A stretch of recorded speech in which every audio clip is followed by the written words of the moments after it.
So, this is an anti-introduction, explaining the missing elements of this historical discrimination thread. So before I begin, I had to moderate how many topics and history threads that could be potentially involved, such as deeply specific restriction arcs, American ambivalence towards immigrants, some concepts changing, such as what the caste system meant throughout humanity, which you can kind of find on the societal garden excuse, which I'll get to, and the civil rights era. I could have mentioned slavery and some historical genocide history, even vast religious connections, and most importantly, medical apartheid, which could actually be the most relevant as the skeleton to all of this. So it's somewhat of a missed informational opportunity. I might touch on certain points if it leaves me no other option, or in another project. In my opinion, the beginning of this essay, or whatever, is strong and reasonable, but sort of spins off a tire in the distance, though I aim for similarities and parallel events, as in, despite how random the history model is, it's relevant in relation, though that might not be saying much.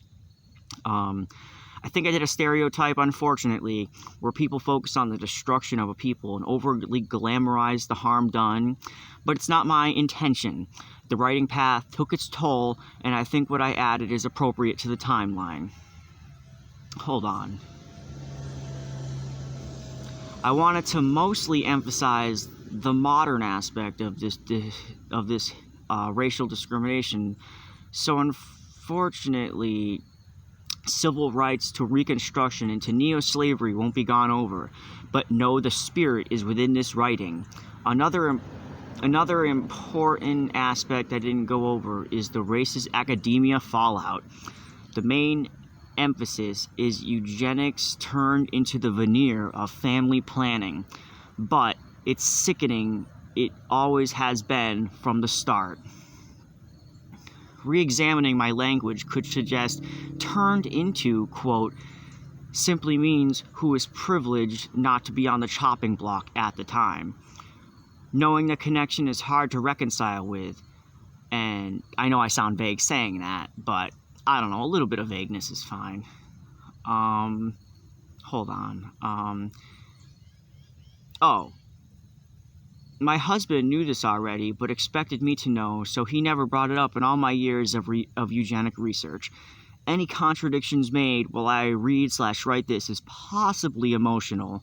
Maybe my privilege to not see it as the same, or the three distinctions I've put forth, such as consent versus coercion, which, honestly, they overlap in terms of policy.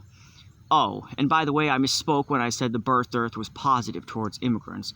Oh, I already mentioned this to you guys. What had me say that was, despite the book being vicious, he said immigrants don't steal our jobs, twice in the book, as I've mentioned. Which is weird from a traditional-minded point of view like Ben Wattenberg. But the positive ends there, I think, since he scapegoats them in other ways.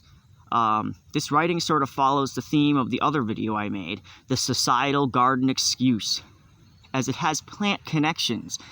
Hold on. I would consider it part 1, despite its number in the playlist, but the theme fades since it's not relevant. The topics I left out could easily be a separate video. As much as I shit on the concept of race in this project, seeing it as an illusion, that is no excuse to be colorblind of history, and I'm aware it shapes our social life and expectations, thus transcends reality. I don't condone revenge necessarily, obviously, though the hierarchy doesn't recognize a vase of flowers. This might not all connect properly, but the theme is varied with the forces against humanity. The caste system's grip on the concept of bodily autonomy, eugenics to engineer in different-looking ways, and the census keeping track of their favorite demographic, and, of course, the pronatalism web of traditional family policy underneath our feet crying manifest destiny. All right.